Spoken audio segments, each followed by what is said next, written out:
Welcome to ஆயிரம் home needs.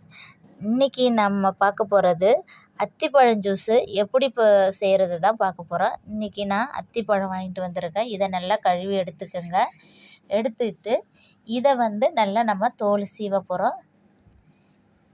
நல்லா தோல் நல்லா சீவி எடுத்துக்கிட்டு இது பார்த்திங்கன்னா நமக்கு எல்லாருமே பெரியவங்களிருந்து சின்ன பசங்களிருந்து சாப்பிட்லாம். இது ரொம்ப ஹெல்த்தியானது. ஆனால் இது ரொம்ப ரேராக கிடைக்கும் நமக்கு.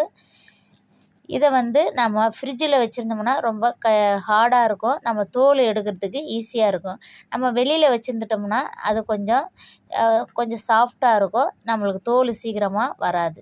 நான் ஃப்ரிட்ஜில் வச்சுருந்தேன், அதனால் எனக்கு தோல் நல்லா சீக்கிரமாக வருது. நீங்களும் அதேமாதிரி வச்சுக்கோங்க. இப்போ நான் கட் பண்ணி வச்சுருக்கேன். இது கூட பால் சர்க்கரை போட்டு நம்ம அரைச்சி எடுத்துக்கலாம். பாருங்கள், நல்லா அரைச்சி எடுத்தாச்சு. நைஸாக இருக்குது. உங்களுக்கு வேணும்னா வெல்லம் போட்டுக்கலாம், வேணான்னா சர்க்கரை போட்டுக்கலாம். உங்களுக்கு என்ன தேவையோ எடுத்து போட்டுக்கலாம். நம்ம இப்போ ட்ரான்ஸ்ஃபர் பண்ணியாச்சு. ஒரு பவுலில் ஒரு கிளாஸில் ட்ரான்ஸ்ஃபர் பண்ணியாச்சு. இந்த வீடியோ உங்களுக்கு பிடிச்சிருந்தா லைக் பண்ணுங்கள், ஷேர் பண்ணுங்கள், கமெண்ட் பண்ணுங்கள். ஓகே ஃப்ரெண்ட்ஸ், பாய்.